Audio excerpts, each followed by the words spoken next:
Ya Allah, keluarkan kami ya Allah. Ya Allah, keluarkan kami dari negeri ini yang zalim penduduknya, yang zalim penguasanya. Waj'al lana min ladunka waliya, dan jadikanlah penolong-penolong di sisi Engkau.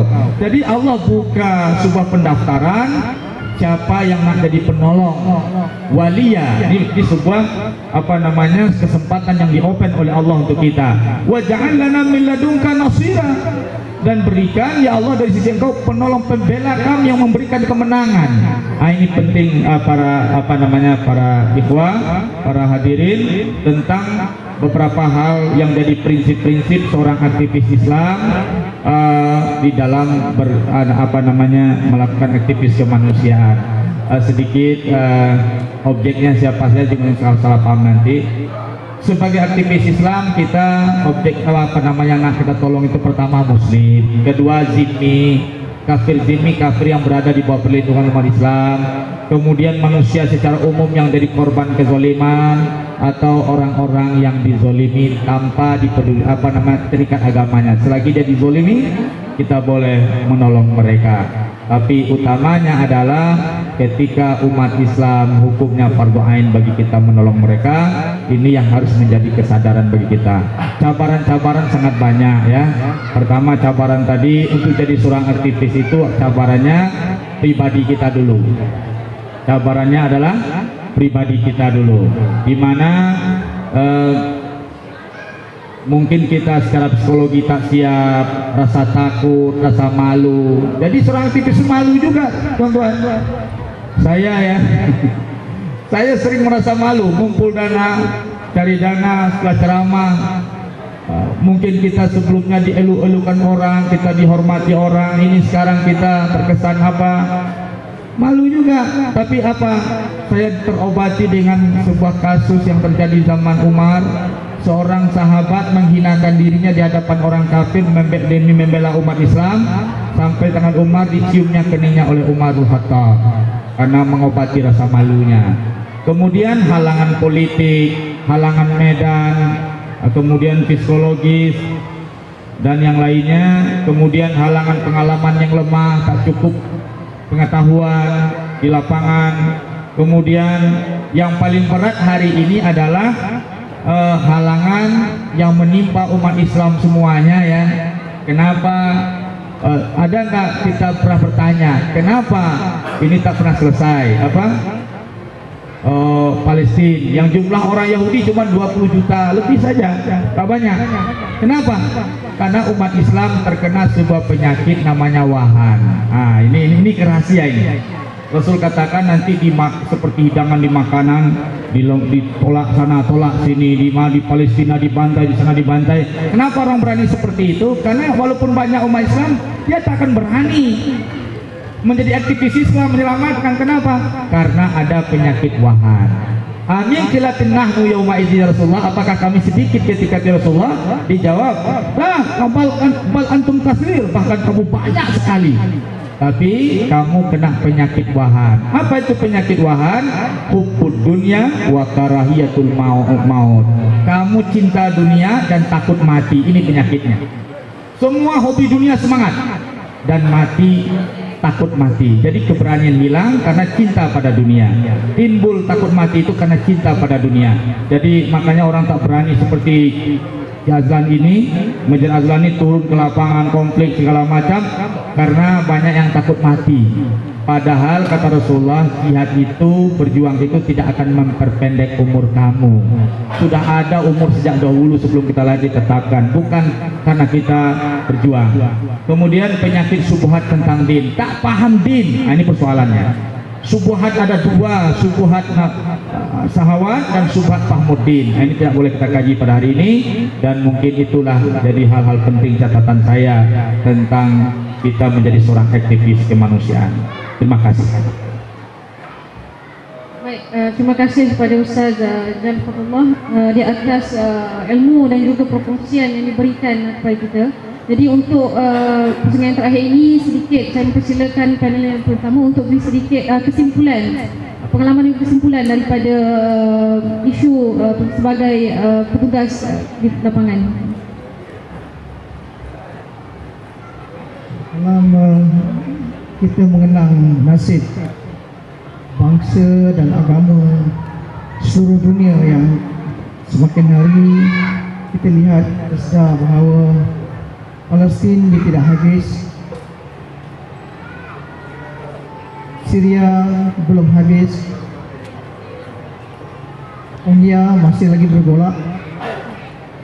Saya kira inilah masa yang terbaik bagi kita umat Islam khususnya di Malaysia untuk sama-sama menggembulingkan tenaga, harta dan sebagainya, apa juga yang kita boleh bantu mereka untuk bersama-sama agar titisan darah yang gugur ke bumi itu tidaklah kita lihat sebagai tontonan yang biasa saja. Dan saya harap pada anak-anak muda, ambillah peluang ini, pergilah melihat sendiri, bantulah mereka, kerana apa-apa yang berlaku di Gaza khususnya, yang berlaku di Syria dan juga di Rohingya, itu adalah kita. Tuan-tuan dan puan-puan, anak-anak, adik-adik yang saya kasihi, ibu-ibu yang ada di Gaza, di Rohingya, di Syria, ayah yang ada di sana, anak-anak yang ada di sana, peluru yang menembusi badan-badan mereka, senjata yang mengoyakkan kulit tubuh badan mereka, mereka adalah ayah kita juga, ibu kita juga. Tangisan mereka adalah tangisan kita juga. Ingat tuan-tuan, hari ini kita dalam keadaan yang segini aman, alhamdulillah. Siapakah yang akan membantu kita? Siapakah yang akan menolong kita? Selain kalau tidak kerana Allah SWT dengan limpah kasih sayangnya, bila mana kita membantu dan menolong umat Islam yang lain, akan tiba masanya bantuan-bantuan Allah akan datang kepada kita dengan tidak akan berlaku insya-Allah kekacauan di negara kita insya-Allah. Saya menyeru kepada adik-adik dan anak-anak, khususnya anak-anak muda, berilah perhatian dalam apa juga program-program peduli umat, khususnya terhadap umat Islam. Turunlah ke gelanggang, turunlah sendiri melihat apa yang boleh kita laksanakan. Hidup hari ini bukan suatu benda yang sangat mudah untuk kita dapatkan syurga, tetapi dengan berjuang bersama-sama dengan umat-umat yang tertindas, yang dizalimi, yang dibunuh, itu adalah salah satu yang kita insya-Allah mudah-mudahan Allah berikan kita keberkatan dalam hidup kita dan memudahkan kita untuk mendapat syurga insya-Allah. Saya menyeru sekali lagi kepada anak-anak muda, bangunlah, menghadapanlah. Mudah-mudahan tangisan ibu-ibu kita di Gaza, tangisan ibu-ibu dan bapa kita, anak-anak kita yang berada di Syria dan juga di Rohingya bukanlah tangisan seperti mana kita melihat tangisan anak-anak yang terbiar lalu begitu saja. Mudah-mudahan Allah Subhanahu wa taala memberikan pertolongan kepada atas mereka seluruhnya. Mudah-mudahan Allah limpahkan ketabahan, kekuatan dan kejayaan kepada seluruh umat Islam. Amin ya rabbal alamin. Terima kasih.